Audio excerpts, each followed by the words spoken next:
It's amazing, meticulously designed thing.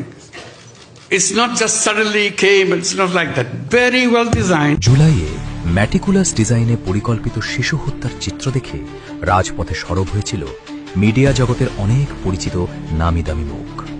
জনপ্রিয় ছোট পর্দার অভিনেতা মোশাররফ করিম, সঙ্গীতশিল্পী পার্থ বড়ুয়া, বড় পর্দার অভিনেতা সিয়াম আহমেদ, অভিনেত্রী বাঁধন, স্পর্শিয়া, মিথিলা সহ মিডিয়া পাড়ার পরিচিত মুখরা সেদিন রাজপথে নেমে এসে শিশু হত্যার বিচার চেয়েছিল।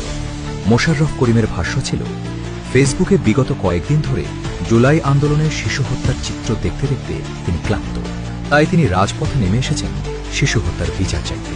অথচ বাংলাদেশে বিগত ৩ মাস যাবৎ ধরে শিশুদের হামের টিকার অভাবে বহু শিশুর মৃত্যু একটি গুরুতর বিষয় হয়ে দাঁড়িয়েছে। প্রতিদিন হামে আক্রান্ত হচ্ছে অজস্র শিশু। সরকারি বেসরকারি হিসেব মিলিয়ে শিশু মৃত্যুর সংখ্যা ৪০০-র কাছাকাছি। হামে আক্রান্ত এসব শিশুর মৃত্যুর মারা যাচ্ছে আগামীর সম্ভাবনাময় বাংলাদেশ। বাবা তার সন্তানকে বুকে নিয়ে এক হাসপাতাল থেকে আরেক হাসপাতালে ছুটছেন, মা তার দুধের শিশু সন্তানকে হারিয়ে আত্মনাদ করছেন। এই হৃদয় বিদারক চিত্র বর্তমান বাংলাদেশের স্বাভাবিক চিত্রে পরিণত হয়েছে। বাংলাদেশ যেন পরিণত হয়েছে এক মৃত্যু উপত্যকায়।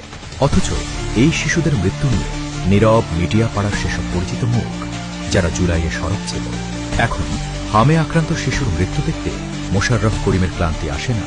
অর্চিতা স্পর্শিয়ারা এই শিশু মৃত্যু উপত্যকায় এখন সন্তান জন্ম দিতে চান। শিশু মৃত্যুতে বাঁধনদের চোখে এখন আর কান্না আসে না। না, তাদের ফেসবুক পেজে আছে এই সংক্রান্ত কোনো পোস্ট, আর না আছে কোনো বিবৃতি।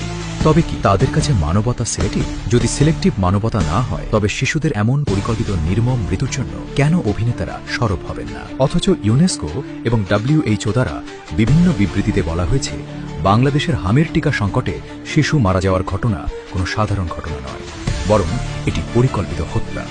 এই পরিকল্পিত শিশু হত্যার জন্য ইউনুস ও নূরজাহান বেগমই দায়ী, তা আজ বাংলাদেশের মানুষের কাছে স্পষ্ট। তবুও কেন জুলাইয়ে সরব মিডিয়া পাড়া আজ ইউনুস নূরজাহান গং কর্তৃক শিশু গণহত্যা নিয়ে নীরব? দর্শক আমাদের প্রশ্ন।